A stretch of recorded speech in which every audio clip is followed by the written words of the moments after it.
Bakit i-hostage mo yung pagtawag ng 18 sa pagpirma ng kengkoy mong report? Sabi niya, sige, sa isang kondisyon, pirmahan mo yung partial report. May ano yung parang bata, usapang grade 1. Senator Lacson. Isa lang po pakiusap ko, baka pwedeng pirmahan niyo muna yung partial committee report. Seryoso po ba kayo? Si Pink talaga yung mga tirada eh. Ikaw yung kahoy din eh. Oo, di ba? Samantalang katungkulan mong ipatawag ang lahat ng tao na nagsasabing may kinalaman sila dito. Eh si Rizzo Ontiveros nga kung sino-sinong koloko yung pinatawag nung hearing ni Pastor Kibuloy. Oh, di ba? Oh, yan ang nangyayari. Pinipili niya yung mga testigo. Yung mga testigo na papawalang sala sa Pangulo at kay Martin Romualdez. Oh. Ang affidavit na sinumpaan sa harap ng notaryo at nung kabakalawa ay nandoon yung notaryo na siyang pumirma as notary public doon sa affidavit. Napatunayan na ng NBI na siya ay tunay na abogado, napatunayan na yung identity niya at may notarial commission siya sa doon sa lungsod kung saan ni notaryo. So ibig sabihin, genuine yan, di hawsyaw. Okay? An affidavit according to law and decided cases is entitled to full faith and credit on its face. Ibig sabihin, kung wala naman kayo nakikita within the four corners of the affidavit, doon sa mismong affidavit na ito ay palso, dapat yan ay paniwalaan mo muna. Okay. Okay. With respect to credibility, sinasabi nila, baka hindi credible. Opo. Ang magsasabi po, ang magko-contest sa katotohanan ng isang affidavit ay yung itinuturong gumawa ng krimen. Hindi yung piskal. Pag ikaw ba pupunta sa piskal, yung mga nagdemanda na sa inyo, sasabit ka ng complaint affidavit, anong gagawin ng piskal? Hihingi ng ID. Natural lang yun. Eh baka hindi ikaw yun, lalo na kung hindi ka naman kilala ng piskal. No, di ba? Ikaw ba to, pahingang ID, yung valid, voter's ID, driver's license, passport, etc. Ikaw ba to? Sige, manumpa ka. Ayun. Okay, manumpa ka na. Patatawag yung kabila. Oh, sagutin mo nga tiyo. May bintang sa'yo. Yung kabila, kukuha ng abogado yon, babakbakin niya yung katotohanan noong nasa complaint affidavit. Ganun po ang maayos na criminal investigation. Ito hindi eh.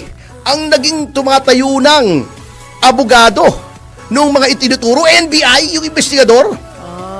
Ito pang taduhan kahapon na gustong mangyari nitong NBI, ano? Gusto ba naman lahat ng mga taong sinabpina nila ilagay sa kanya-kanyang kwarto, hiwa-hiwalay, at i-interviewin? Eh, BS yun.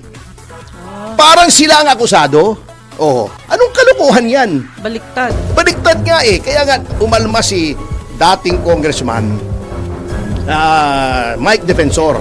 Sabi niya, you are investigating a non-crime. Bakit kami ang iniimbestigahan nyo?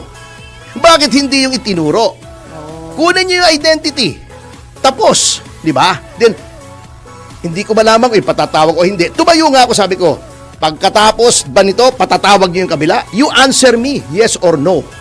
You answer me. Ang sabi?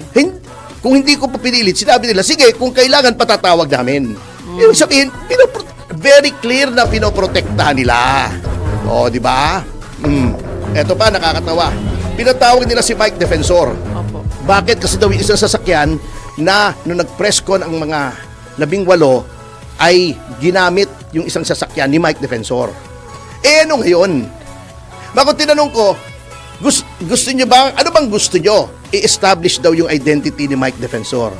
Natawa ako, sabi ko, may duda ba kayo na yung taong nasa harap nyo ngayon ay si Michael Defensor? May duda ba kayo? Hindi nyo ba kilala? Sabi ko nga, I don't mean to be condescending. Ayoko nakakainsulto pero nagloloko, parang gusto kong sabihin, naglolokohan na tayo rito. Hindi nyo alam na ito si Mike Defensor? May duda ba kayo? Sabi na, hindi nyo kilala si Mike Defensor. Kilala, anong problema ngayon? Yun naman pala kako eh. So, ba't pinatawag nyo pa?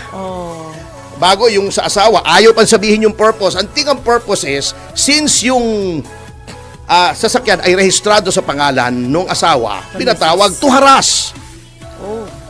Kailangan mo bang tawagin yung registered owner? Eh, nandoon na nga sa LTO, kinuha mo na nga na siya yung registered owner. Alam nyo ang aim nitong NBI? Para buwisitin, i-harass, to vex, to intimidate, para takutin na ang message na pinapadala nito sa mga prospective na other witnesses ay wag na kayo mag-witness, bibwisitin din namin kayo, imbestigahan din namin kayo. Ganun ang pinapalabas. Kasi sinabi ni Atty. Baligod, may next batch pa na 10. Para sinasabi na, oh yan ha, pagka tumestigo kayo, eto rin ang sasapitin nyo. Eto pa ang isang nakakatawa ha. Eto pa. Nakatanggap pala ng liham si Atty. Baligod. Kahapon ko lang nalaman na pinatatawag sila ng ombudsman at itatanungin yung 18. Hindi ba nakakatawa yun? Bakit mo dineputize yung NBI para tanungin yung 18? Ikaw pala mismo tatanungin mo na rin at a later date. Abay, tinatakasan ka ng katinuan. Ala. O, di ba? Why would you delegate something that you yourself will be doing? Ay, nako, wala na Baka- siyata sa tamang pag-iisip yung ombudsman natin. O talagang hindi. Actually, nasa tamang pag-iisip yan. Hindi, baka ikukumpara lang. Hindi. Eh, bakit mo pa ikukumpara? Eh, nasisira na ang independence mo. But you don't have to compare. Hindi, diretso mo na. Hindi, eto ang aim niyan. Para maabala. Oh. Yung mga tao, inaabala nila, tinatakot nila. Ba't ayaw nilang patawag yung tinuturo? Oh, may affidavit dito. Totoo ba to? Yun. Hindi, totoo kasi ito. Ganito yan. Ganito. Oh, bakit hindi ganon? Palibhasa, malalaking mga tao, sina Sandro Marcos, sina dating Yusek Cadiz, mismo si Bongbong Marcos, siyempre of course, walang jurisdiction naman ang ombudsman over a sitting president. Oh, si Martin Romualdez, pwede. Oh, bakit hindi yun ang imbita na halatang halata kayo? Ba't hindi yung patawag nyo? Bakit yung mga tao na nagsusumbong, bakit hindi yung isinumbong? Oh. Pagkatapos, sasabihin noong mga investigating officers sa Special Action Unit, these are witnesses. Pagkatapos sasabihin ng hepe nyo, hindi pa sigurado kung witnesses yan. Abay, naglulukuhan na talaga tayo dito. Oh. Katarantaduhan na yan. Yan po ay dapat malaman ng ating mga taong bayan kasi bawal po ang media doon sa mismong investigation room. Oh. So, sabi ko, magbibideo kami because this is a matter of public interest. Hindi naman kasama sa anti-wire tapping to, data privacy. Oh. Eh di, binidyo ko, yun ang lumabas na kakengkoy nila. Puro kengkoy. Terrible. Alam mo, ang nakakalungkot dito, Ma'am Jubes, Opo, sir. yung mga institusyon na dapat magtanggol sa atin, isa-isang nabababoy. Oh, ombudsman, nababoy. Blue Ribbon, nababoy. Pati NBI ba naman? Ako po, galing din sa NBI noon eh. Noong panahon ni Mayor Lim, when he was NBI director, ang tingin mo sa NBI, napakataas. Sagrado yan, actually. Oo, in fact, pag natatakot ka sa pulis, hindi naman sa pagmamaliit sa kaibigan nating mga pulis, or pulis ang salary na itinuturo, NBI ang takbo. Opo. Pag matter of national importance, NBI ang takbo.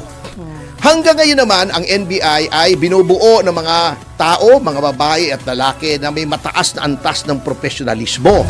Matatalino, masisipag. Kanya lang, yung pag nilagay mo sa leadership ay isang tao na ang misyon lamang ay para sirain yung mga kritiko ng gobyerno, eh walang mangyayari. Mangangamoting kahoy na may ulalo din yan. Oh. Ginawa nila sa ombudsman. O, di ba? Parang yung Blue Ribbon. Yung Blue Ribbon. O, sinong inilagay nila? Itong si Boy Takip. O, di ba? Na wala nang ginawa kundi pagtakpan. O, di ba? Kita mo ang nangyayari dyan, no? Bago, dinadaan pa sa katatawanan. Wala namang natatawa sa kanya. Nakatakot Diba? na yan, sir. Pag sinasabi, ay, selective justice ka naman, sinasabi, siguro nainggit lang sila kasi mas pogi ako sa kanila. Oh. Yun na. Hindi naman papugian ang Blue Ribbon. Oh. Etong si Lacson, nung nagkakampanya ng 2025, napakayabang yan. Sabi niya, may mahigit 6 pong congressman ang sangkot sa flood control scam. Pag ako'y binoto nyo, iimbestigahan ko yan. Ano nangyari? Bakit? Komite de Silencio na siya. Tuwing pupunta sa pintuan ng Malacanang ang investigasyon, pinipigil niya. Yung Brave 18, hindi pa nga niya na tatawag sa Senado, sinasabi na niya, hindi credible. Wow. Meron pa siyang pag pinapatong-patong daw yung 805 billion aabot sa langit. Ba't naman pagpapatong-patungin mo yung 805 billion? Nasisiraan ka ba ng bait? Pero siyempre kalat yun, nasa maleta nga Itong si Ping talaga mga tirada Ikaw yung kahoy din Oo, di ba? Di ba? Tinanggal nila si Marcoleta dahil papalapit na ng papalapit sa Malacanang. Pagkatapos, gagawa siya ng mga splice na video para siraan si Marcoleta kasi yun ang talagang nagkikriticize sa kanya. Bago yung Blue Ribbon, may partial report pang nalalaman. Di ba? Wala namang gustong pumirma. Bago nung sinasabi ni Senator Marcoleta, ipatatawag mo ba yung 18? Sabi niya, sige, sa isang kondisyon, pirmahan mo yung partial report. May ano yung parang bata, usapang grade 1. Di ba? Bakit i-hostage mo yung pagtawag ng 18 sa pagpirma ng Kengkoy mong report? Samantalang katungkulan mong ipatawag ang lahat ng tao na nagsasabing may kinalaman sila dito. Si Rizzo Antiveros nga kung sino-sinong koloko yung pinatawag nung hearing ni Pastor Kibuloy. Di ba? Yan ang nangyayari. Pinipili niya yung mga testigo. Yung mga testigo na magpapawalang sala sa Pangulo at kay Martin Romualdez. Di ba? Bakit ganon?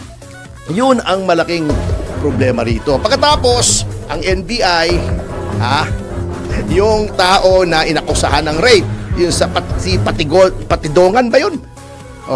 Na yung kami ni Boss Jigs ay nag-press con kami. At ngayon, meron pa nung lumabas yung tungkol kay Patigongan nung nag-press release kami at nag-press con kami ni Jigs. May lumalabas pa ng mga tao na parang itinuturo pa siya dun sa ambush.